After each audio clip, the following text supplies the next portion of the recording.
Thank you, everybody, to listen to this COP26 lead-up seminar from the Institute for Hazard Risk and Resilience and Durham University. It sits within our finance theme, which has been May, although this one's slightly less financy than we might have seen in the previous couple of weeks. This is much more about how we go about delivering good and effective resilience, and in particularly in areas which are vulnerable to changes in climate. It's absolute great pleasure to have Andy Large from Newcastle University come to give this talk. Andy is the principal investigator of the Living Deltas Research Hub, which we'll talk a little bit about in detail in a minute. And it's been a great inspiration for me over the last couple of years to get to know Andy and to see how he's gone about building this hub. And it's just been such an impressive task to take such a monumental block of researchers and put them all together and stitch us all together in some coherent way. And that's one of the reasons why I think it's really important for us to talk about how this project's been working and the impact that it has on the communities involved, and the trade-offs and the balance between delivering poverty reduction and sustainability, particularly in areas that are vulnerable to climate change. And effective allocation of resources, I think, is one of the most important parts about it. So without further ado, I'm going to get into the discussion with Professor Large and to kick us off. So welcome to the COP26 Finance Group Seminar Series for May. Thank you very much for coming. Agreeing to come, Andy. Thanks, Julian, and very glad to be here. And I look forward to discussing aspects of the hub with you over the next hour or so. Brilliant. So I met you a few years ago when you'd put a lot of the hub together already, but this is the culmination of a life's work. Can you do you want to give us a little bit of a background of where you've come from and how you got to the place where you're leading one of the biggest projects in the UK in this area, in the area? Great, thanks. I suppose one of the things to sort of start off with is sort of how I suppose academics in the UK and the Western world are expected to work in many ways. We're expected to become very strong sort of experts in a single disciplinary field, and then maybe later on, when you get a bit older and grey-haired and baldy like me, you start to do a bit of arm waving and talking about holistic aspects of your area. But as a physical geographer, I think I probably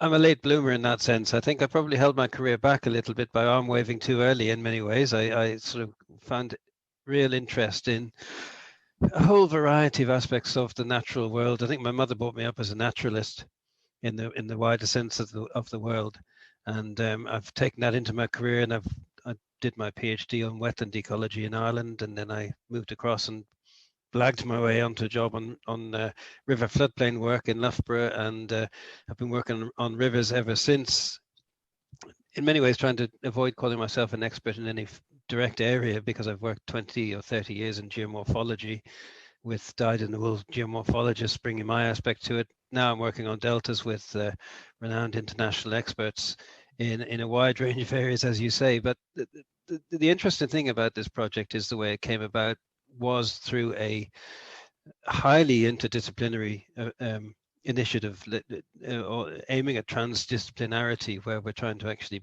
develop new methods to look at the world and really recognize that the environmental issues that we're facing us now are so wicked and so imminent that we can't carry on working in the old ways, that we need to become much more willing to cross disciplines early.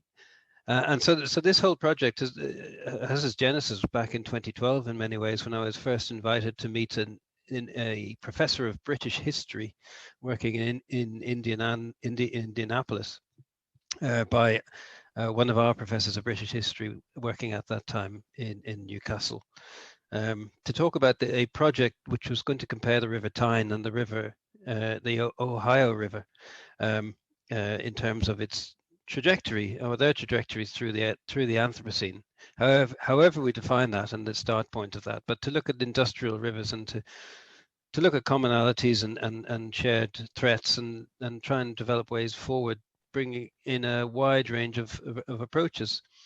And to cut a long story short, what ensued from that 2012 meeting was a 2014 conference on rivers of the Anthropocene, which was a transdisciplinary conference, and it blew everyone's minds who were there. Basically, there was a mixture of artists, historians, deep time geologists, physical geographers, ecologists, musicians, etc., etc., all on an equal footing, trying to bring their view on an environment and a landscape without any sort of pecking order, let's call it that, to try and sort of negotiate new ways of working together and to take new lenses on the future.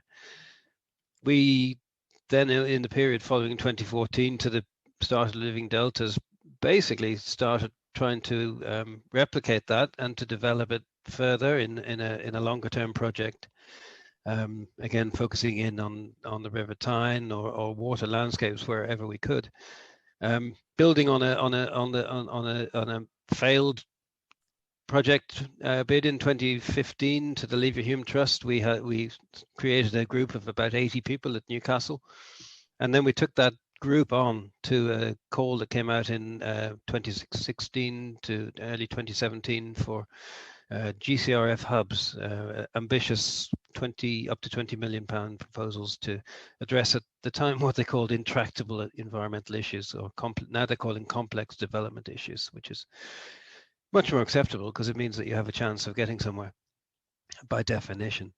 And so where we are today is the culmination of that. And as you say, I met you in 2018 as we were sort of pulling this all together. My first introduction to you was to take down the sandcastle of our theory of change, which we were very proud of from a co-production workshop, and in your inimitable way to sort of say, I don't get this, let's start again. And you've been keeping me right on the project like this ever since. So it's been a great meeting of many minds, this project, and I firmly believe it is the only way we can progress, given the timescales that we're left to face change, and the speed of change. That we need to take account of methods that raise voices, not just within the academic community, but elsewhere, both in terms of in a range of sectors of society, from the most poor, vulnerable, and marginalized, which I think this hour will focus on, to the most self-important politician or leader that thinks they can chart the way forward. I think we have to try and enable as best we can the discussions between these groups and sectors to try and chart acceptable ways forward. Because if you don't develop, for example, policy that's acceptable to the people, they just won't do it. And so we don't have time to waste effort. Do you want to tell us a little bit about the risks that are involved in the regions that you're interested in? Because you obviously have these three countries that the Deltas focus on, the Deltas focuses on. But there is an acute issue there, isn't there? There is an importance to those regions, to the wider world, and to particularly the nutrition of the areas that we're of. Yeah, sure. Of these areas, isn't it? I mean, we were working on the project, as you know, is called Living Deltas, and we're focusing on South and Southeast Asia. We're looking at 3 countries and 4 what we call Delta social ecological systems. So in Vietnam, we're looking at the Red River in the north of the country, where Hanoi is situated. In southern Vietnam, we're working on the Mekong Delta. And in India and Bangladesh, we're working on the shared GBM Delta, the Ganges Brahmaputra Meghna system, which is the largest composite delta in the world. Deltas worldwide are home to, in total, some 500 million people living in a variety of ways of precarity, let's call it that. That they are very attractive areas because of their dynamism. For millennia, they've attracted people because of their fertility, the liquid landscapes, the way that the fertility has been engendered by the flows of water from mountains to the sea. And civilization in many ways grew on a delta in terms of the Nile, but in South and Southeast Asia, these are incredibly culturally important landscapes. Their variability is dictated by climates, global scale climate variability, and that sort of scale. Then they're affected by the typical everyday storms and surges and tidal lenses and prisms. They're affected by sea level change over a long period of time. And then in the basin, they're affected by river flows, sediment movements, hydrology. And then down on the deltas, then there's real interplay between sedimentation, between erosion and waterlogging, between natural subsidence and erosion, buffering by vegetation. And all of that underpins natural cultural heritage. But there's a big but, that on all of those scales, from the global scale down to the delta scale, they're being affected. So at the global scale, climate change, biodiversity loss, and sea level rise are really impacting these areas. For example, the Bay of Bengal, where the GBM has got amongst the highest rates of relative sea level rise occurring in the world today. On the basin scale, then there are particularly intertwined problems of transboundary management and mismanagement. So we have a sequence of dams, for example, on the Mekong, less so on the Ganges where we're working, but further up, it's been dammed regularly back towards the Himalaya plateau. River regulation, mining, land use change is a particular one and has increased dramatically over the last 50 years or so. And then we've got the climate change impacts at a basin level where we're getting currently changes in the monsoon, which drives the whole liquid landscape in these regions. We're getting floods and droughts on a regular basis, bigger than people remember. And again, that's driving loss of cultural heritage. And then at the delta scale, there's a whole range of issues relating to land use change, population growth and migration, economic change in terms of different agri-food systems coming in, the impacts of sand mining, groundwater extraction, how people have tried to move water and keep it in places by embankments and poldering. And all of that has then led to issues in terms of coastal sea level rise, mangrove loss and that loss of buffering, saline intrusion and loss of agricultural land, the tidal amplification that you get with sea level rise, and then you add on all of the other things like plastic pollution and other sorts of water quality issues, and deltas face existential threats. And so the project is designed to bring together as many disciplines as we can to basically try and take different viewpoints. Mm-hmm. So, for example, we have oral historians trying to get views of Delta elders as to what the story might have been like back in generations past, as far back as we can go with those histories. Allied to that, we've got physical scientists wanting to take course in the Delta to put that sort of story in the context of centennial and millennial change, for example. But then we have to look at the social science story about behavioral change, the aspects that you would be an expert in, Julian, in terms of household decisions and behaviors and financial rationale behind life choices, livelihoods that brings us to, and then how do we actually look at that from a variety of standpoints. And then given that the whole program was co-written by UNDP, there's the SDG story on top, which is again particularly relevant, but sometimes can be hard to scale to the relevance of Delta dwellers or even politicians in these areas. So these global agendas can be quite hard to incorporate. And in keeping with the ecology question, you've also got I always recall the key point that you said to me about poverty reduction. And do you want to sort of maybe have just a quick thought on the tensions between poverty reduction, the things that you just talked about now or previously? Is there a tension? Should they be going hand in hand? Can we alleviate poverty in these areas and still maintain the ecological balance? Is that something that you believe is possible? It's a very good question. I think you have to look for balance. There's no doubt that some of the issues that, for example, the Mekong Delta faces now are as a result of aspiration and individuals seeking to improve their livelihoods, with probably unintended consequences. Some of these have been driven by larger agendas. So, for example, in the last 10 to 20 years, there's been a move from the traditional two-crop cropping crops of rice per year to 3. That's a government initiative that said, look, we can produce more rice. The Mekong is becoming one of the rice bowls of the world. Let's go for it. This is good for national sort of financial security and trade, etc. And people embrace that quite happily. But after about sort of a decade or so, or even less than that, probably, people began to realize on an individual level that they weren't actually making any more money from this, because to get the 3 crops, they had to go and buy pesticides and herbicides and fertilizer, all of which offset their sort of income balance. And so the realization was that this wasn't actually really improving livelihoods very much, but it was actually at the same time degrading deltas.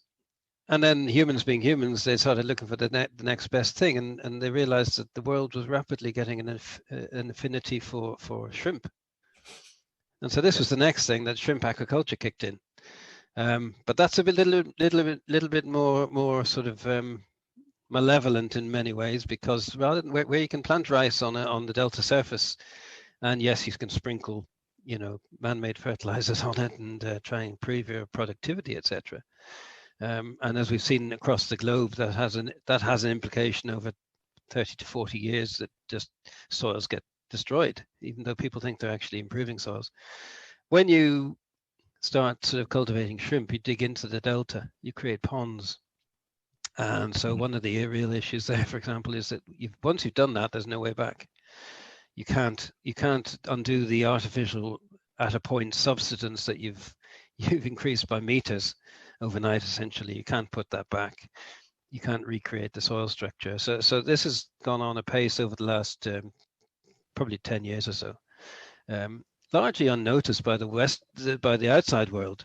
That people have been delighted to get the foods on their plates and the variety and choice, but people have tended not to look at the sort of impacts on these areas. And I don't think it was probably really even considered over much in terms of governments in these countries.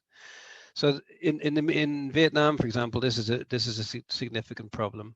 And then to do this, of course, then people want to create the land space to do this. So what do? They start nibbling into the mangrove forest, which are an incredibly important site of biodiversity and also natural buffering from climate extremes. So the Mekong Delta has lost an awful lot of its variety. In the Sundarban, we're seeing at the moment, with a couple of significant cyclones in the last 2 or 3 years during the hub's lifetime, that mangrove are an incredibly important buffering mechanism. But even so, what we've also been told by our colleagues in the delta is that even today, over the last 5 to 10 years, the population reliance on the Sundarban in Bangladesh, for example, for subsistence livelihoods has gone up by 10%.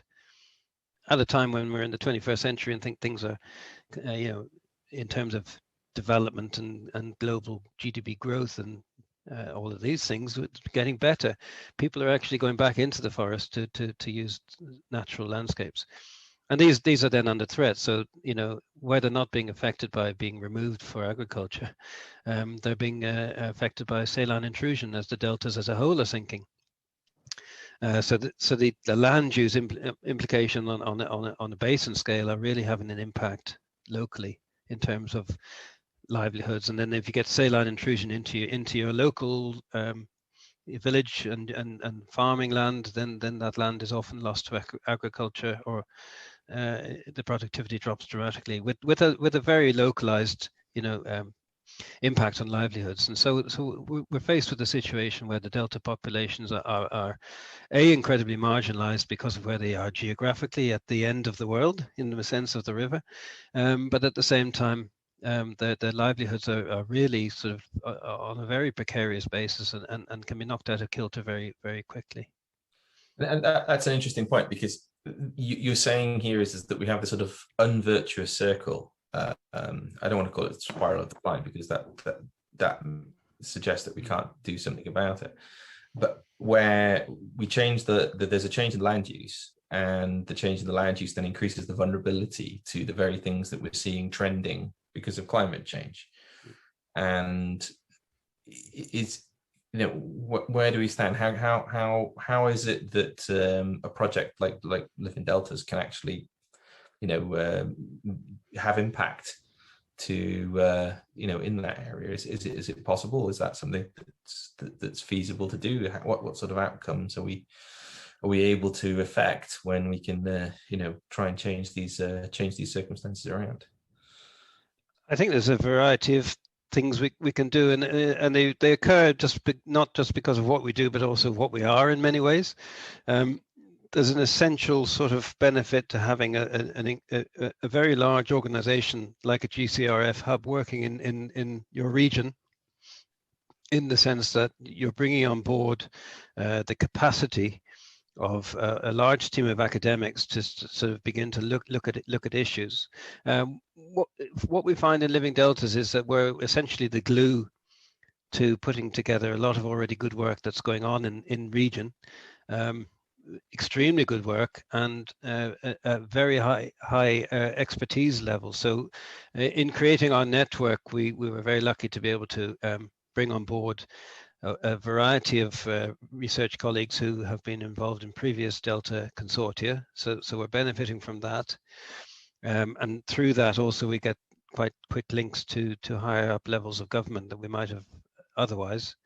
And that's incredibly important, because we have to essentially raise the capacity of in-country researchers to address the environmental issues, to get the profile of doing that, to get the legacy that once the hub's financial funding has ceased, that there will be a momentum within the country by developing our younger researchers, for example, who are already well networked to address issues. And then in terms of the capacity, again, many of our colleagues in region have worked quite in depth with local communities. There's quite a short chain of command, let's call it that, from the poorest Delta dweller to the highest politician in some of these countries. It's not quite like the UK and elsewhere. That a lot of the people in ministerial management are alumni of the universities in country, have maybe gone overseas to get their qualifications, but generally come back. And therefore, there's a link between their alumni, their alma maters, should I say, and the alumni, in terms of how that sort of can. Oh, you're a bit quiet there. You've gone a bit quiet there, Andy.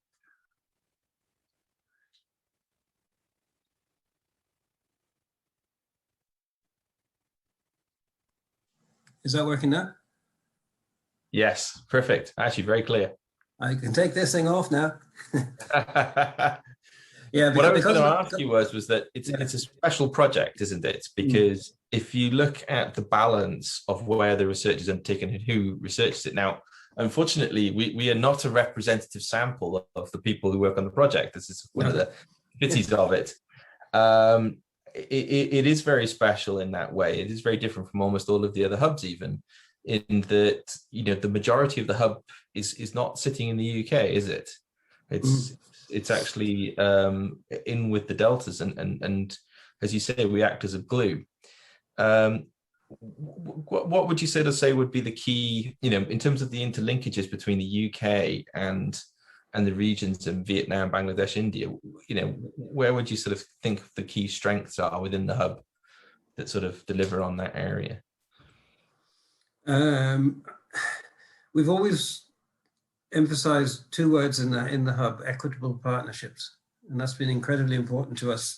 And I suppose what we call the EDI agenda, which is very, very popular in UK universities at the moment, and hopefully will continue to be.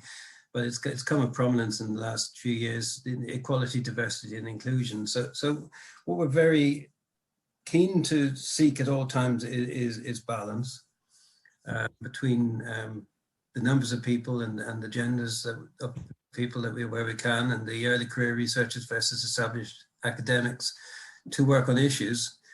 Over COVID, we've probably benefited a lot from the move to this sort of medium, because I suppose before COVID, we were thinking about just doing a lot of research on the Delta, traveling across there in our pre-COVID sort of happy, sort of hermetically sealed aircraft, which we were quite blasé about and using quite regularly, working on doing field work, and then coming away and then working in conjunction with partners on analyzing and producing the outputs from the data analysis. COVID has forced us into virtual working on Zoom particularly, and we use Teams as well as a communication tool in the hub. And that has enabled us to keep tabs on how well we can do this. There's always an issue that some people will sit on Zoom with a camera off, be it in a student lecture or in a research meeting. If that's the case and you've got more than one page's worth of people, they get shoved onto page 2. And it's quite hard sometimes to actually get people really truly involved in that. It's also difficult in a hub where we are expecting colleagues to work in their second language, particularly in Vietnam, where you and I can wax lyrical on Zoom and talk, that we have to be careful about sort of grabbing the space as it is. But it's enabled us to meet daily, weekly and monthly on issues, and to have much more conversation about shared aspirations in terms of the research, to give voice to the early careers researchers, and to give balance between disciplines. And I think that's been important. So I'm not quite sure how we would have succeeded without COVID, if you know what I mean, communications wise, because that model probably wouldn't have served us as well as we would have hoped. At the same time, we're struggling now because we have appointed a range of early career researchers, many of whom are based in the UK and are champing at the bit to do the bit of the job description that they signed up for, which was travel to some really interesting parts of the world and to work with people there on quite complex issues. Yeah, and our colleague Karen Johnson, thank you very much for posting the question in the question and answer section. Karen has asked about the issue in terms of what do you think the lack of travel has had on GCRF research, and I think that's something that you've talked about in terms of the sort of the benefit of being able to discipline ourselves not to do the kind of it's, what do they call it, sort of tourism research type part of it, which you're always in, there's always a danger of in terms of that approach, whereas this is more collaborative. But we would be expecting that over the course of a project like this, because it runs for so many years and it's so large, that you'd be developing these lifelong research partnerships, wouldn't you, between the UK based and and dynamic interactions between people going to work. I mean, I really wanted the idea of going to Calcutta for maybe a year or two to go and work in the university there, and vice versa for us to sort of travel and swap over. And I think this is something that's there to build these lifelong network and research connections. But this is probably something that has been badly interrupted by COVID in terms of the sort of the model of how we go about doing that collaboration. And I think that's probably where it'll be good to get back to actually being able to interact in person rather than the the Zoom based and utility fieldwork type model that we've been running. I think you're right, and one of the unintended consequences of being locked down is that everyone says, "Oh, we'll write some papers." The old school way of being an academic.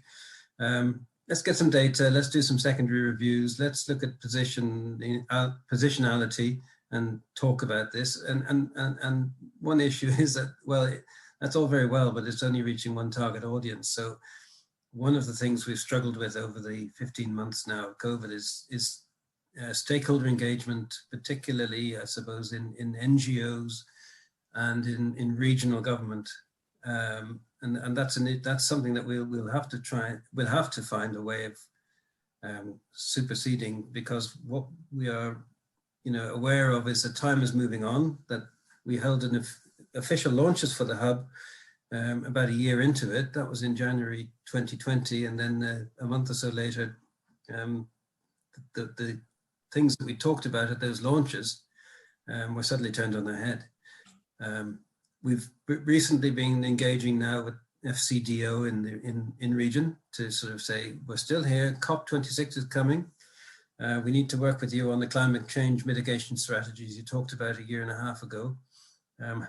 What do you want? What's your ask of us? And what can you do for us within region? So we're having those conversations now, which will be quite interesting to see how they blossom, and what the impetus of something like COP will be to sort of reinvigorate some of those contacts.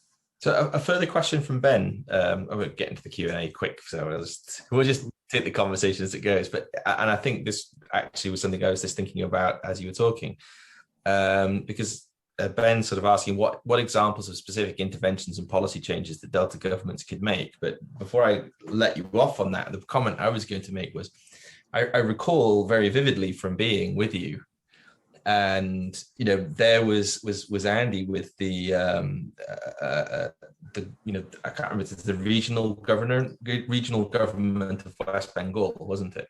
Mm-hmm. And with the entire civil service unit looking at exactly what the process was going to be of turning the research output directly into interventions. And that was something which was really impressive. And I haven't seen that in another project where there was this sort of direct engagement between the civil service and the government institutions, and but wanting to see the results as they're coming in a co-production manner. And I thought that was something which was very impressive, and probably has been the thing that's, as you say, been most disrupted by the inability of us to actually sort of, even for our partners to actually engage quickly and deliberatively within that framework. But I don't know if you just wanted to make some comment on the particular typologies of things that we're looking at. But yeah, sure. Well, thanks both Karen and Ben for those questions. I mean, in terms of specific interventions, take the example of West Bengal in India, which is a little bit like sort of North Scotland, where Julian lives, in that it's on the edge in terms of India. It sort of feels a little bit out in the margins. It suffers from the lack, therefore, of centralized policy which directly addresses river deltas, and so that's a major issue. The other thing it suffers from is the fact that it's a really significant area, but it's virtually unmonitored at all. And so in West Bengal, for example, we've been talking with the government of West Bengal and their Ministry of Environment about how, as Julian says, how we can get over the age-old issue of data moratoria and protectiveness on data, to get as much of it into the policy arena as early as we can, to evidence to the policymakers the state of the deltas. We've been hindered in the fact that we haven't been able to roll out that monitoring, so we still have this gap in West Bengal. And if you look at the modelling maps of the area in terms of saline intrusion, etc., it's a little bit like the old flat world maps, where just there's a line where beyond here be dragons almost, but really it's reflecting that the data is not shared in a transboundary fashion across that delta.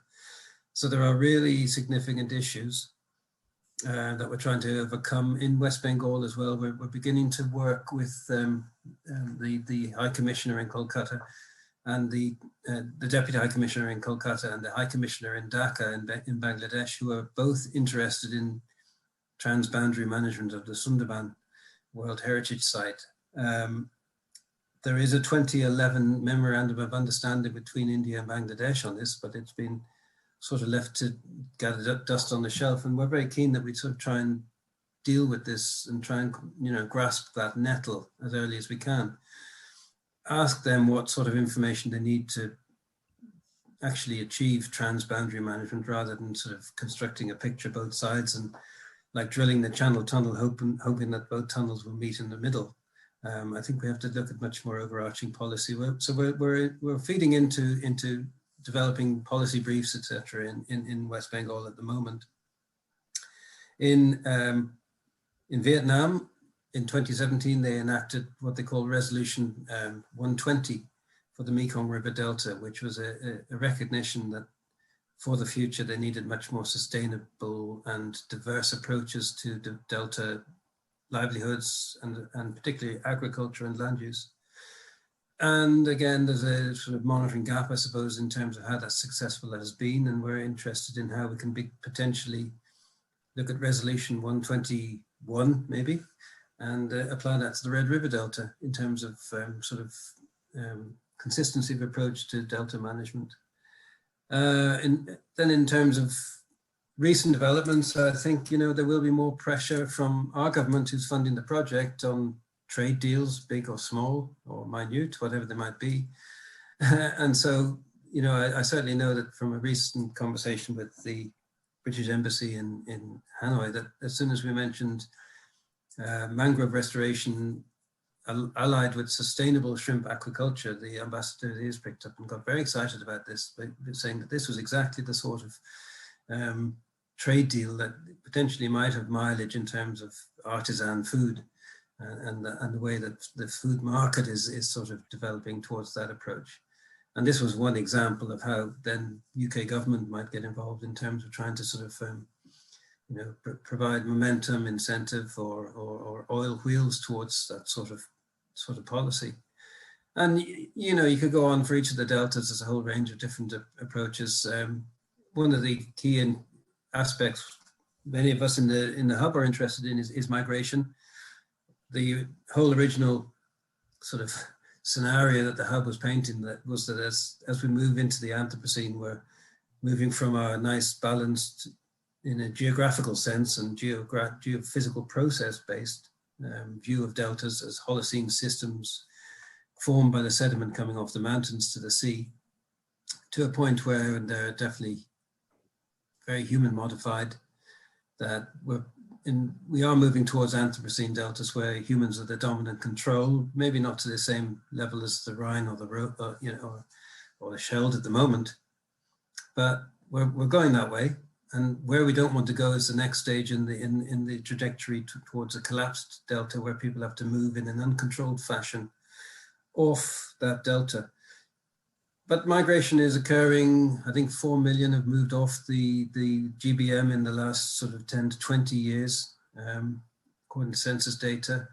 Many in Bangladesh are moving off the delta, but cannot, from a strategic point of view, just go to Dhaka, which these big cities, these mega cities, are often sort of big magnets for people. So there's a need. The Bangladesh government recognizes a need to create develop a string of secondary cities on the delta to which people will hopefully be able to go and which can be set up better.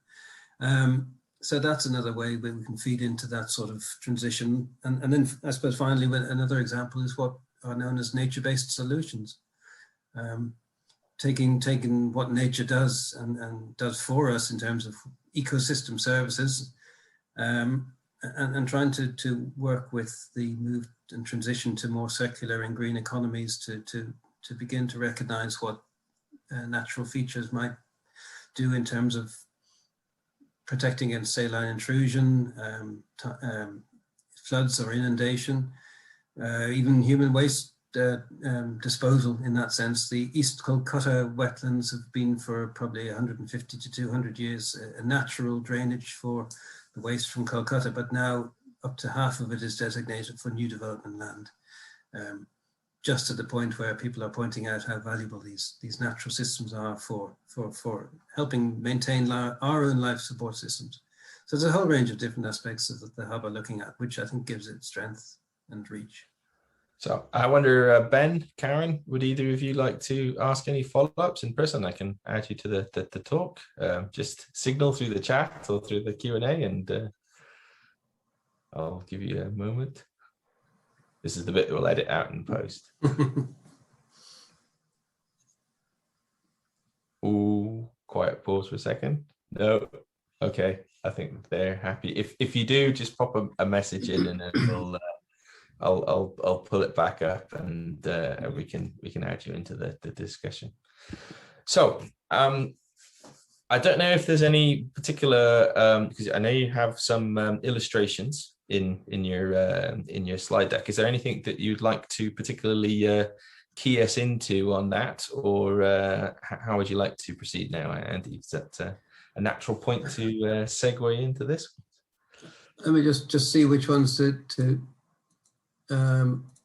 yeah, I'll just open up on one slide. I think probably this is a slide that you're connected with, Julian, because in our hub we have 6 work packages. Let me find that slide if I can. It's probably quickly do that.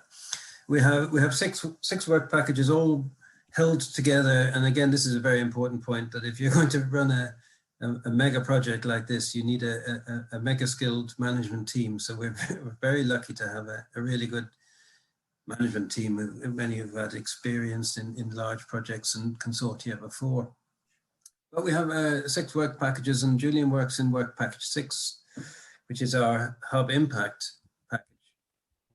Each of those work packages we've split into smaller groups at the moment. This is a response to COVID in many ways. Recognizing that larger work package plenary fora are not probably the best way to encourage voices within the hub. And so to enable people and to empower other researchers, we've gone back to our original bid and pegged those to what we call research subgroups, some of which are cross-hub in terms of, for example, modeling, which was popping up in a number of different work packages. So this is how we tend to be structured. And each of those subgroups are asking 4 key questions in an attempt to develop transdisciplinary answers to what I've just outlined are as key questions. So just to go over those again, I've mentioned these already in some of my responses, but we're looking at how the deltas are changing and the key drivers of this, but also trying to look at the consequences, intended and unintended, of that.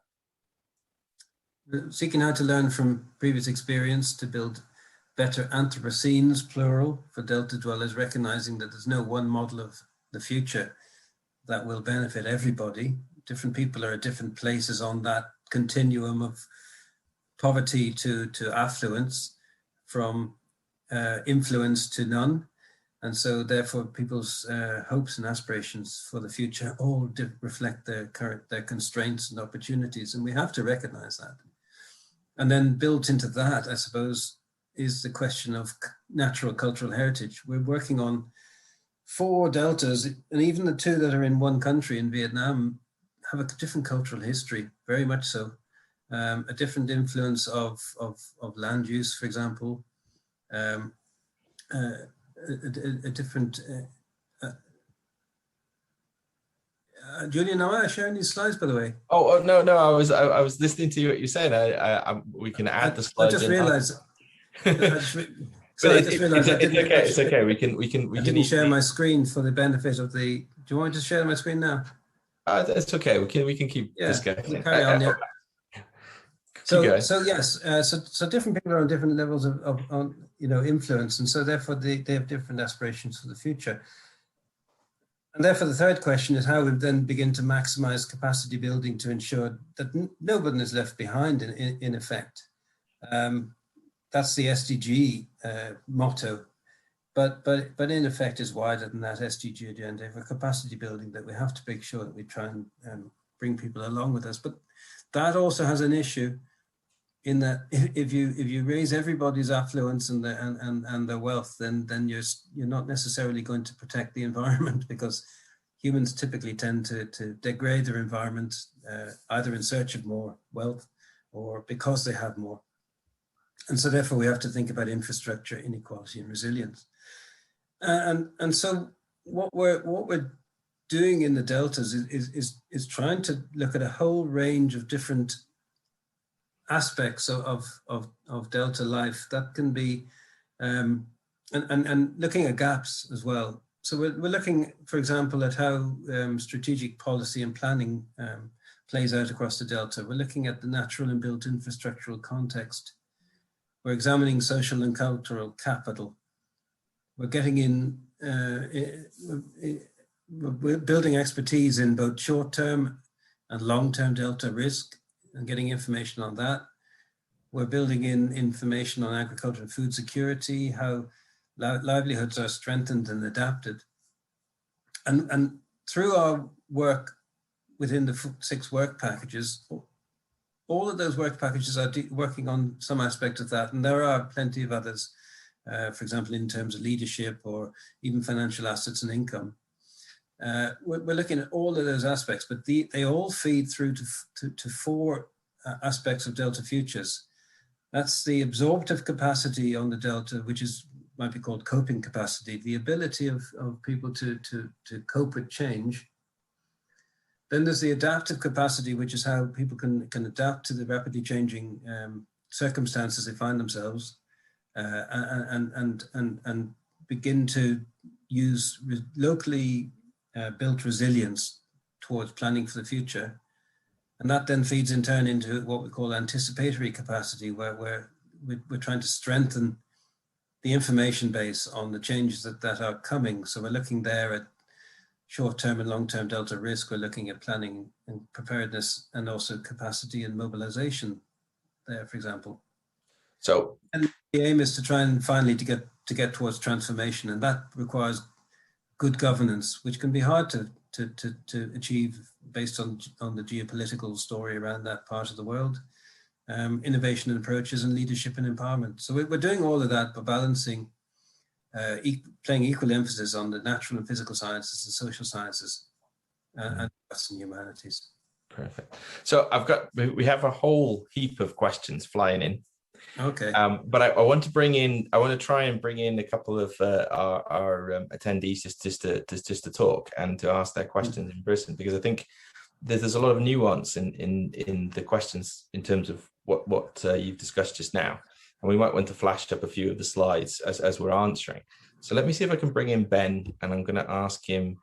Hopefully you can talk, and I'll also bring in Karen. If both of you are able to quickly pop in. Ben, can you hear us? Karen? Yes, I can hear you. Perfect. Yeah, Ben, do you want to go first, Ben? You had a couple of points that you made in the chat, and I thought they were really good to come out, and then we'll move on to Karen to talk a little bit more about agriculture and soil. So Ben. Well, thank you very much. To say I'm also trained as a geographer. With my first 2 degrees in philosophy. And so I very much appreciate the hand waving early on in the career, and that whole story, Andy, that's great. I think the first question was addressed, but I had a second one, which I thought of actually when I read the description of this webinar about the use of the term existential risk. As far as I know, the term originated with someone at the Cambridge Center for Existential Risk, and they deal there with risks to the whole of humanity and to civilization, such as possible uncontrolled malevolent activity by artificial intelligence or asteroid near-Earth object encounters with asteroids and so forth. And so I'm wondering whether or not it's probably important to keep that term as a marker of that extreme, those extreme situations, rather than diluting its use for these wicked, albeit from that point of view, non-existential risks. That's a good point. I mean, I can recall being in on the Bloomington campus of IUPUI a number of years back, 2016, I think, and talking to a colleague in the geography department there, and saying I was interested in developing a project looking at resilience. And he went, resilience, yes, that buzzword. So terms come and go, and some stick, and some actually, like resilience, get sort of used in a wide variety of contexts. The issue Ben, today, if we want to be, I don't want to be doom and gloomy, because that's one thing that I work in a group called the Anthropocene Research Group, and I was at a think tank in London once where we spent the first 3/4 of the meeting talking about all of the devastating impacts of humans, like a virus in shoes on the planet. At which point we all agreed that just selling the message of doom just encourages people to disassociate with the message. The problem with deltas in this part of the world is that they are dependent on the Himalaya ice, and some recent research published has said that even if we keep to 1.5, that the Himalayan ice cap as a feeder of 7 or 8 major rivers in this part of the world, which support 40% of the world's population, has already been set, that the melt rate has gone past a tipping point beyond which it'll noticeably stop. So it depends what your timescale view is. I suppose we're dealing with the current population, the current generation, and their view of the future, but the future could be one of several decades or maybe longer of intense flooding, superimposed on a rapidly dropping delta surface because of the impacts of the dams further upstream, followed by maybe an incredibly long period of drought and lack of water supply to these deltas, because the ice which supports them doesn't fuel those rivers anymore. That's a doomsday scenario in that sense, and the Bangladeshi government have a Deltas 2100 plan, which looks just forward that far. So we're looking further ahead than that, and we're already seeing changes in the monsoon.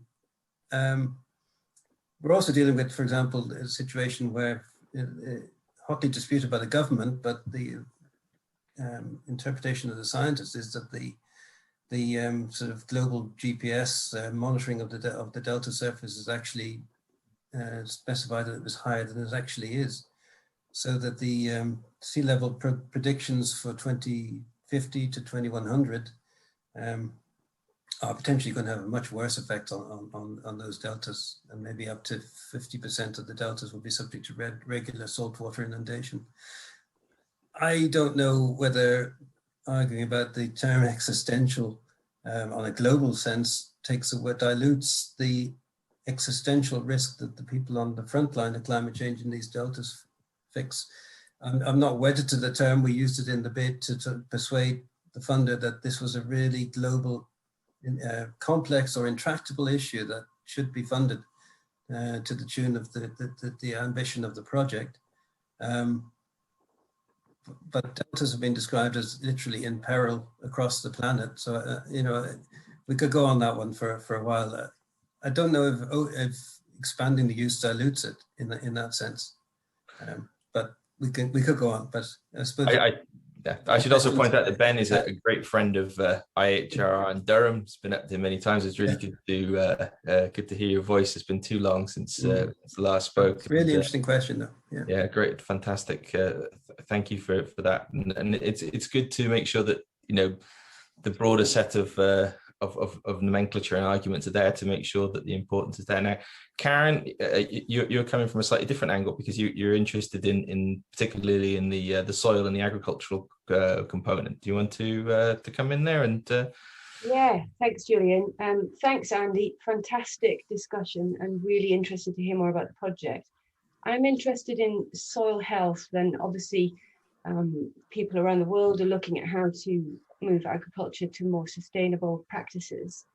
And I've been interested in reading papers about continental shelves being sinks for carbon dioxide rather than sources over the last few decades, and that this has shifted. And I don't expect you to necessarily have the answer here, but I'm really interested in how changing farming practices from more the monoculture and the use of chemical nitrogen, with that resultant carbon to nitrogen ratio, as it were, going into the deltas, might change if we do move to sustainable agriculture, and whether you're looking at that in the project.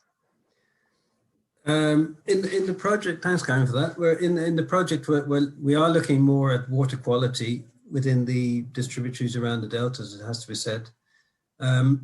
but we are also interested in how we can then begin to investigate the ecosystem services underpinning the livelihoods of the deltas. So what we're trying to do in a very blocky sense is for example, to create land use maps from remote sensing. That's quite advanced in many of our institutions on the delta already.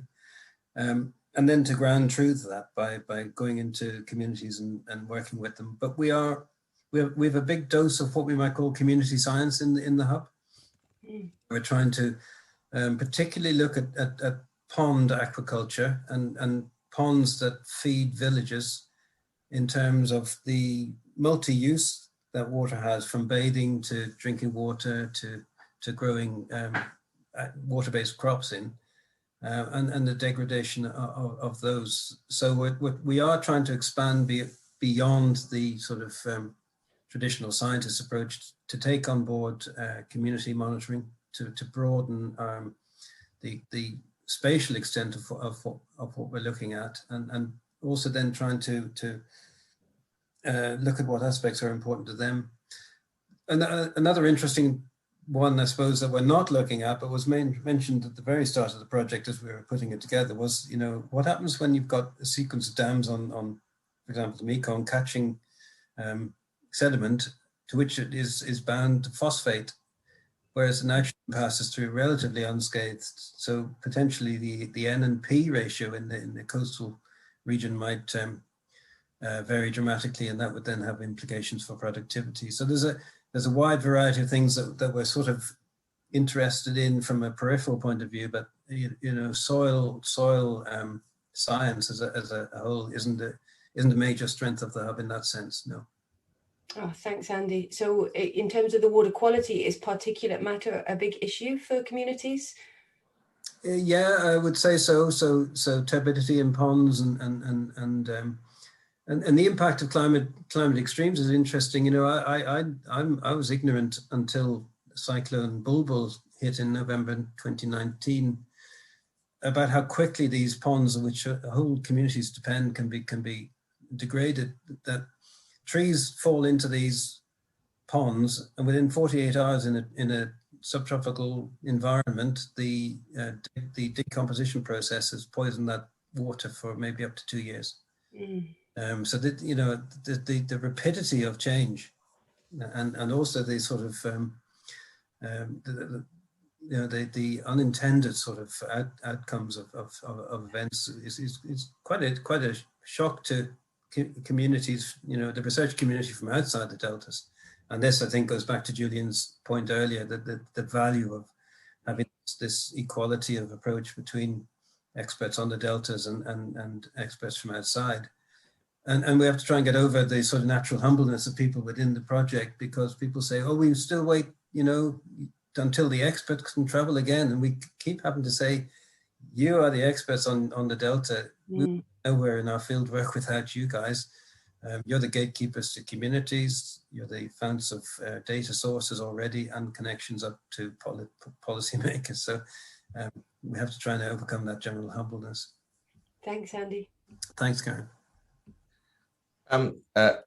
Lena, another great friend of IHRR, and I'm sure everybody knows Lena, has asked the question which is, it's a sort of a follow-up of what we've just been discussing before, which was obviously there's a switchover. Well, a switchover is the wrong word, but there is a gradual increase as we've seen it in the use of agricultural land for seafood in the Mekong. But Lena's sort of pointing out is that what about there's some evidence of a decline in that in these particular areas, and certainly I know from the bit of the project that I've been working on, which has been in Vietnam, we have seen very much a sort of a yo-yo effect in the use of seafood aquaculture in these areas. But there are some permanent effects, aren't there, in terms of what happens once you've decided to use a piece of land and transition it over to salt brine based agriculture.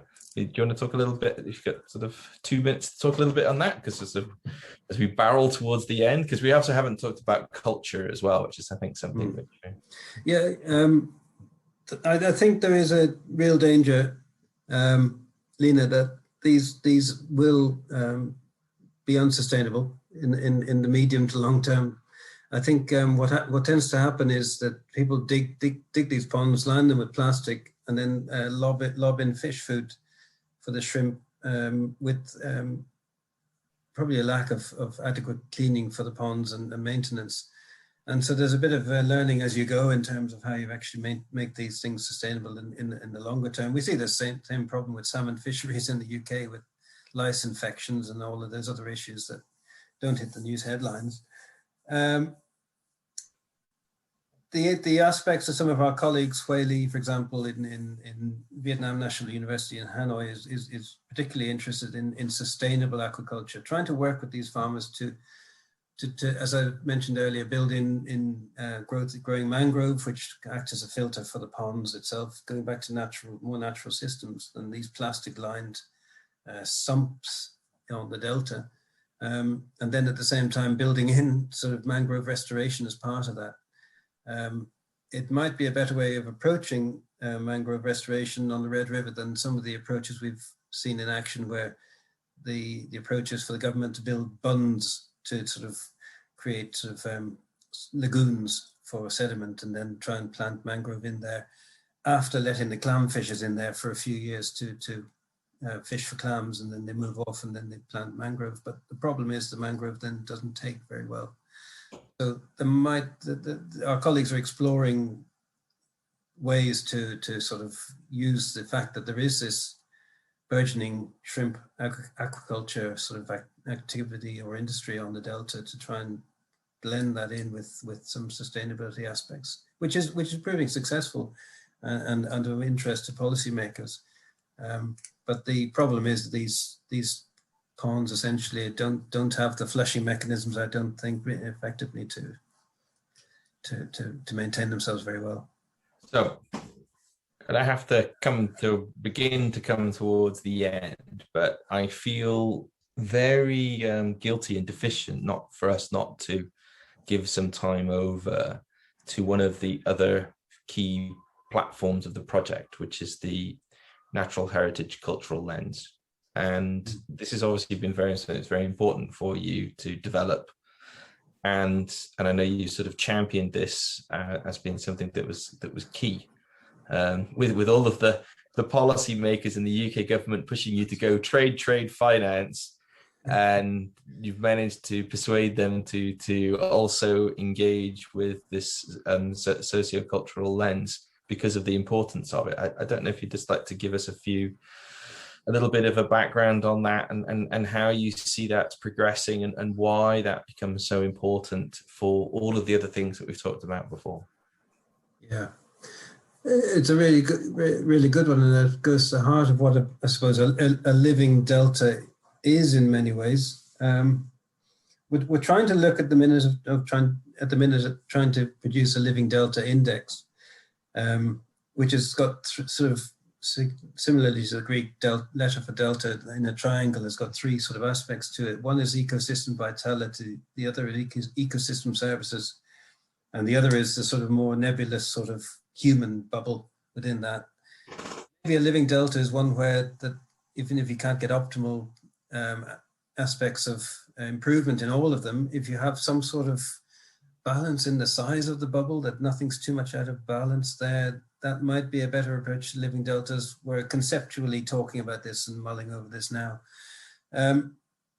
As Julian says, one of the key aspects of many Delta consortium in the past, and this is not to criticize them, but it's that the human veneer was sort of applied later on in the project. So a lot of them sort of went deep into the engineering, the modeling, and the physical processes on deltas, and then applied the social sciences aspect to it later on. We're trying to build that in right at the beginning, but we're taking the view that really we are talking about culture here. Culture has been sort of highlighted as being the missing SDG. There isn't an SDG on culture, and yet there is an argument that you cannot achieve sustainability without building culture into it. For several reasons. One, that you're not sort of like the picture behind me, just sort of painting some sort of aspirational sort of or rose-tinted picture of what's there. You're actually understanding better, for example, in the Sundarban, which is behind me, how this landscape interacts with the human population in terms of, one example would be honey gathering, which is, in many cases that you don't get artisan Delta honey in the UK because they don't export it. It's that valuable a product. But to go in there to that Delta, you risk your life because people go in with masks on the back of their heads, with faces on the back of their heads. So that in effect, if a Bengal tiger is creeping up behind you, it might get mistaken into thinking you're looking at it, when in fact you're looking the other way at the honey. And so every year, and we were in the deltas ourselves just before COVID struck, and the person we were due to meet was called away to try and protect the tiger that just killed a villager who was in crab fishing in the delta. So these are incredibly dangerous, but at the same time, ecologically balanced environments with people. And they're shrinking all the time, and that puts pressure on natural systems. So you could argue that, the Indian government sold the Bengal tiger like we used to use the panda back in the mid-1970s for WWF as an indicator of keystone species, which then attracts people for ecotourism. So this is where natural cultural heritage maybe has a hard, dollar attached to it in that sense. But at the same time, you can't build your entire country necessarily around ecotourism. So how do you then build in culture into a wider range of aspects? This can be in smaller sort of success in terms of empowering women in terms of industry, the cottage industry, and using the natural sort of textile production methods that were used over time to provide incomes to villages when a large proportions of the men have moved to Mumbai or Delhi for construction jobs. It's building on that approach, but it's also trying to sort of recognize that we're not just talking about the biosphere in terms of the SDG 6, 7, 13 and 14. It's something more intrinsic than that, which even ecosystem services doesn't really nobble. And ecosystem services always has a real problem with the fourth quarter. You've got provisioning, supporting and regulating services and cultural services. And nobody, and I say this as somebody who's done some work in Scottish rivers, trying to build that aspect of ecosystem services into river restoration and management. Nobody gets further than pretty pictures and showing them to people, say, what do you think of that? Oh, that's nice, that's a natural environment. I'd go and visit that. It's incredibly poorly served. So by trying to build natural cultural heritage we're recognizing that we're working in 3 countries on 4 different systems, that even in the Mekong, in Vietnam, the Mekong people and the Red River people are different people who've arrived at different parts of the country over different periods of history, and have different cultures and different ways of working in and with landscapes. And by recognizing how people work in and with landscapes better, then we maybe have a better chance to manage them for the future. Brilliant. Well, is there anything else that you'd like to I mean, we've gone through the front to back, the top to bottom, the left to right of living deltas, about how, it's serving these communities and attempting to achieve something. You've meant, I mean, we could talk about wicked problems, because you mentioned that in there in the original, in the text, and we mentioned it in briefly, but exactly how that is. There are a whole bunch of other things we could talk about. I mean, is there anything you'd like to sort of wrap up now, just to sort of as a take home for us in terms of how what we should think about when it comes to deltas, and how all of our sort of thoughts, activities, and ideas can contribute to the sort of the global cause of improving outcomes in these areas? Good question. The Stockholm Resilience Center have a model. I'm not sure whether you're familiar. It's a bit like a wedding cake, where you have a big ring of SDGs at the bottom, which are the biosphere ones. So you've got the clean water, climate action, the life below and above water ones, which then provide a nest for society. So that's all the things like zero hunger and good quality education, gender equality, etc. Those SDGs. And then at the top, there's the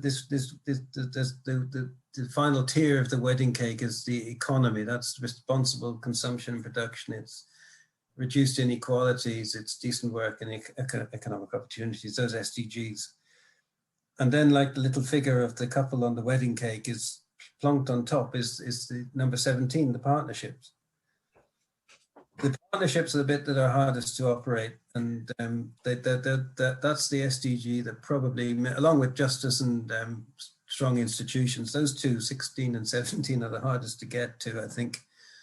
And so, in effect, we're turning it upside down, and we're starting with the partnerships at the bottom, then the small tier of the economy, and that people develop better economies, more circular and green economies, then that'll underpin better societies and more opportunities for equality for women and the marginalized. And then, and only then, following on from that, will you potentially get the environmental improvement.